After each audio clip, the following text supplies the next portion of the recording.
Apakah kalian tahu bagaimana caranya sistem kasir supermarket dapat bekerja? Dengan berdasarkan program sederhana berbasis terminal.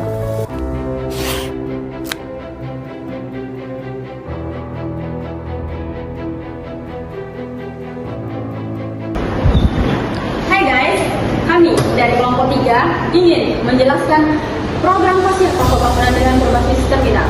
Di mana program ini akan menentukan produk, keranjang, serta menu checkout dan akan mendapatkan struk pembayaran sesuai dengan pembelajaran. Program ini menstimulasikan sistem kasir di toko bangunan, yang dimana koordinat-koordinat yang sudah kelompok 3 buat itu menggunakan penggunaan list atau dictionary, perulangan awal, percobaan in-out, serta proofread dan input-output interaktif. Tonton sampai habis karena kelompok 3 akan menjelaskan step by step.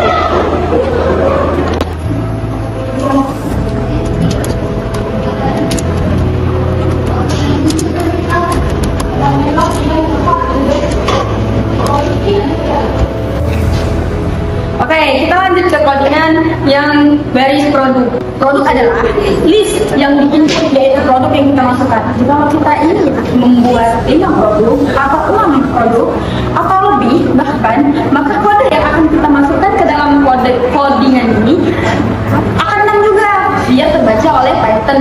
Kenapa disusun seperti ini? Karena list memudahkan loading for P in produk. Produk disingkat P jika di dalam codingan kami, dan dictionary memudahkan akses data dengan nama kunci P price. Oke, seperti itu. Yang pertama, kita memasukkan kode from datetime serta import datetime. From datetime import datetime ini kalimat baris kode Python untuk mengimport modul waktu dan tanggal. Yang ini akan dipakai nantinya untuk mencetak di struk pembelanjaan kita di terakhir sekali. Oke, di sini saya akan menjelaskan tentang baris-baris setiap kode yang ada di dalam program saya. Untuk yang ini ada produk. Produk ini ada 5 produk. Jika kita ingin menambah produk, kita tinggal tambah sesuai dengan yang di atasnya, sesuaikan. Jika kita ketika 5 produk ini di print, dia akan muncul di runningnya itu 5 produk. Tapi jika kita hapus satu, dia akan munculnya 4. Coba. Oke, ini kita coba ya. Dia akan muncul 4. Tapi kalau kita buat untuk 5 produk, dia akan muncul 5 produk juga. Hai, saya Andri Valdi. Di sini saya akan menjelaskan bagian 2, yaitu menampilkan dan mencari produk. Yang pertama-tama di sini ada dev display produk. Saya akan menjelaskan bagian dev. Dev itu digunakan untuk memanggil produk selanjutnya, yaitu display produk. Jika tidak ada dev, maka tidak akan jalan program selanjutnya. Saya akan menjelaskan di bagian dev display product. Kalau dev display product ini adalah mendefinisikan atau yang akan menjalankan dari produk display product. Jika dev ini dihapus, maka akan error atau merah.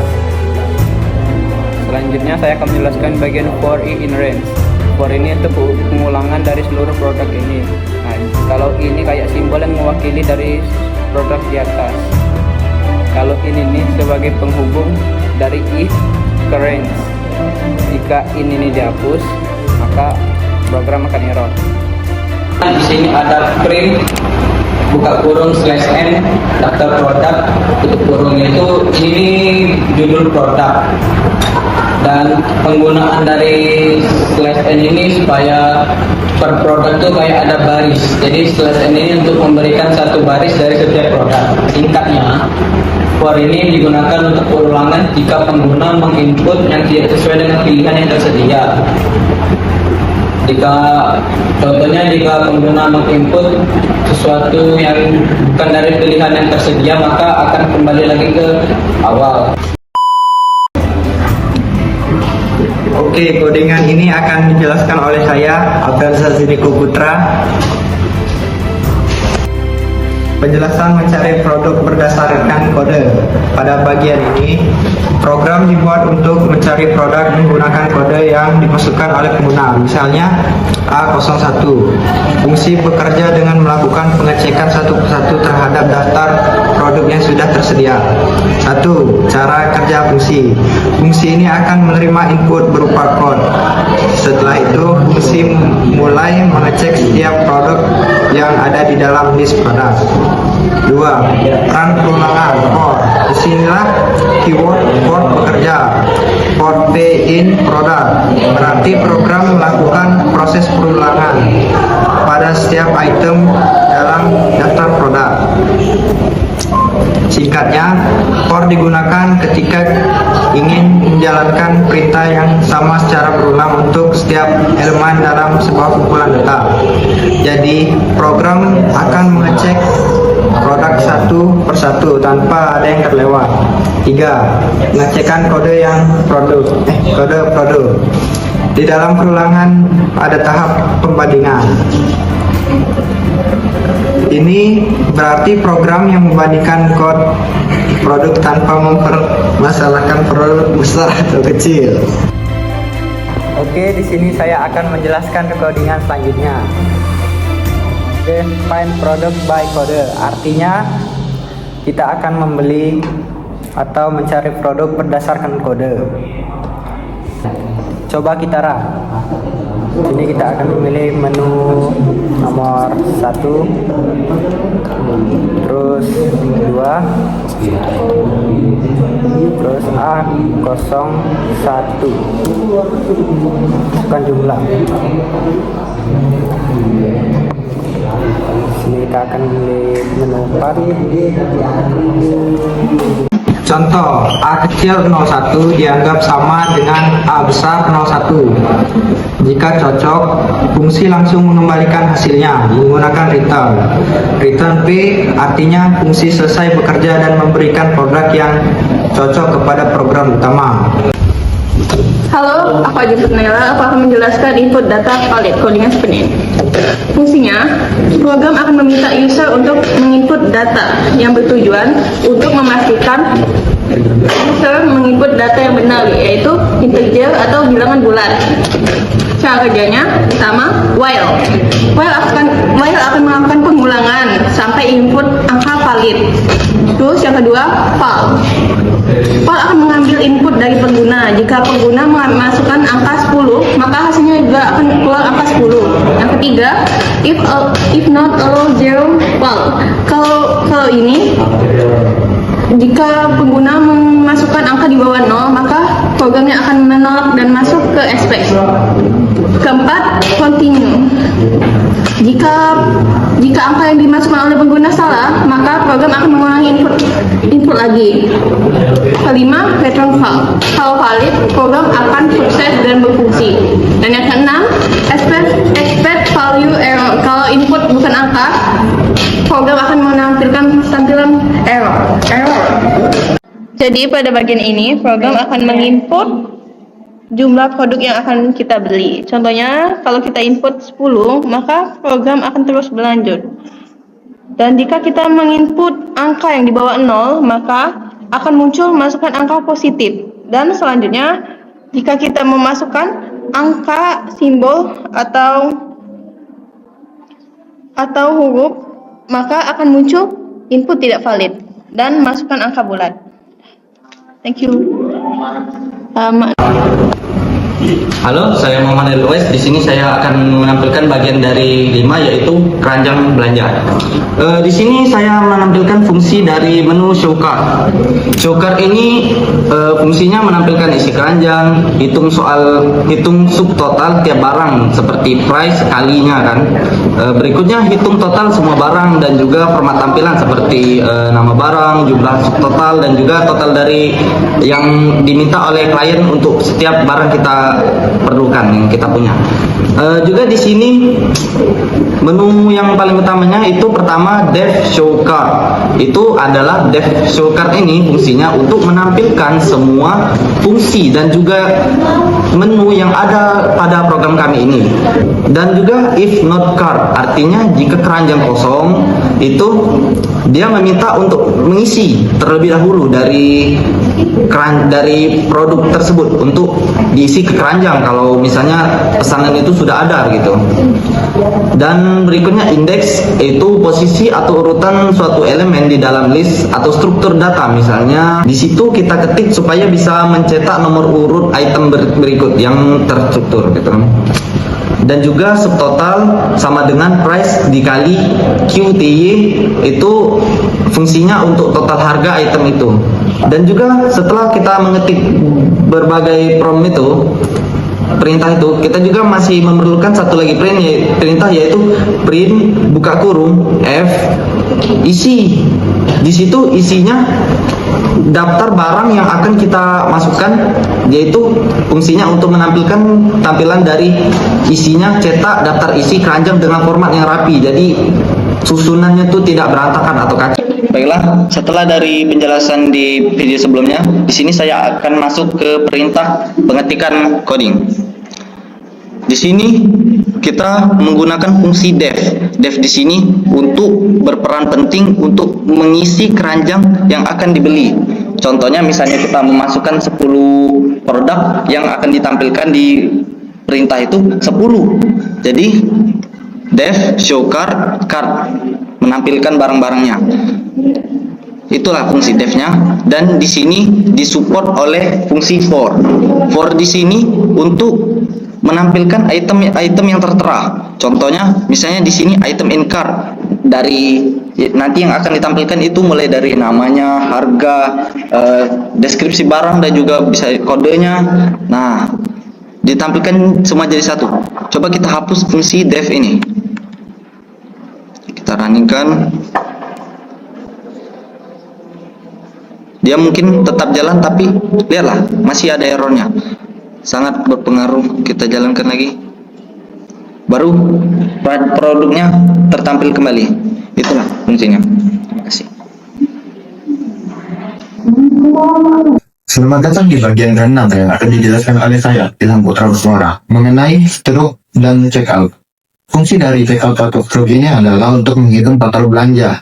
Jika pembelian pengguna melebihi 100.000, maka pengguna akan mendapatkan diskon 5%. Nah, lalu pengguna akan diminta untuk menginput jumlah pembayarannya. Lalu akan dihitunglah pengembaliannya. Rumusnya simpel. Lalu akan tercetaklah struk belanjanya secara lengkap, yang termasuk tanggal, daftar barang, subtotal, diskon, grand total, bayaran, dan kembalian. Nah, proses pembayaran checkout ini pada bagian pertama yaitu penghitungan total dan diskon. Ada sum for item in cash ini digunakan untuk menghitung semua subtotal tanpa menggunakan for loop yang biasanya. Lalu kalau totalnya lebih dari 100.000, seperti yang sudah saya jelaskan tadi, akan mendapatkan diskon 5%. Lalu grand totalnya alias total akhir setelah diskon. Nah, di sini akan ditampilkan ringkasan harga. Lalu input integral. Fungsinya untuk memastikan pengguna mengetik angka. Jadi kalau tidak menggunakan angka tidak akan berhasil.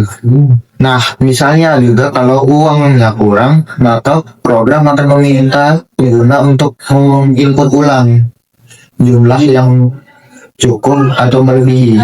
Nah, di sini saya melanjutkan dari codingan sebelumnya. Di sini menjelaskan tentang checkout card. Define checkout card. Tanpa adanya define ini, program tidak akan bisa lanjut karena define maksudnya mendefinisikan. Oke, kita coba hapus dan run. Nah, seperti yang bisa kita lihat, codingannya jadi error, nggak bisa berjalan. Oke, kita Ctrl Z aja. Tidak salah lama. Dan kita run. Nah, baru bisa. Dan juga misalnya tidak ada barang di keranjang, maka codingan tidak akan berjalan. Akan di print tidak ada barang untuk dibayar. Dan juga misalnya dari sini if total, kalau totalnya lebih dari 100 dapat diskon. Misalnya uangnya kurang dari jumlah harga, tidak itu akan dibilangkan uang tidak cukup, kurang berapa ribunya. Nanti ada di sini kita bisa lihat rumusnya. Saya lanjut untuk menjelaskan di bagian akhir, yaitu tentang debt main. Kenapa ada main di samping debt? Karena bahwasanya ketika tidak ada main, dia akan tetap muncul di bawah sekali codingan yang ini. Ketika di run, dia akan tetap muncul di bawah sekali. Karena kenapa? Karena kodenya ini ada di bawah sekali. Ini cuman bagian untuk bagaimana caranya kita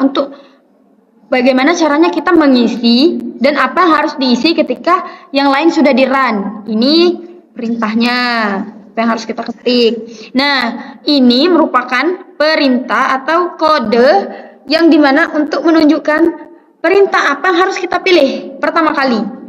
Coba kita run.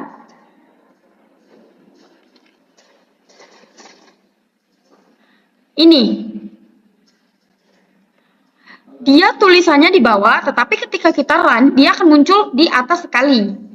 Kalau ini tidak ada main, dia bakal muncul di bawah sekali, tidak di atas sekali. Yang di atas sekali hanya mengeluarkan untuk produk atau ini debt display produk.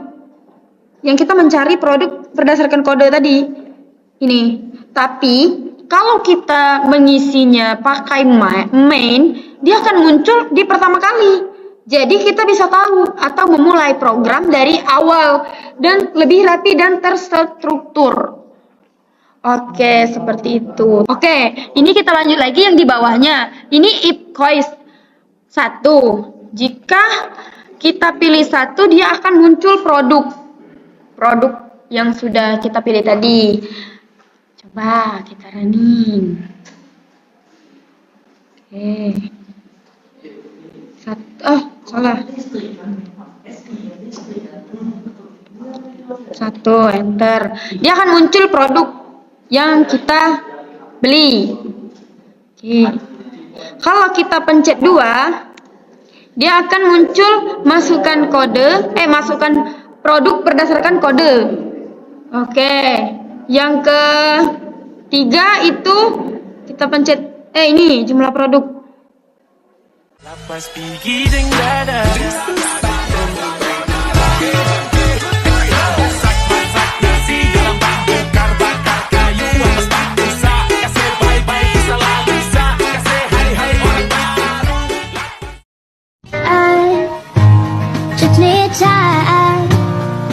Ya, itu kan keituannya bisa kita itukan. Nanti anunya kita ini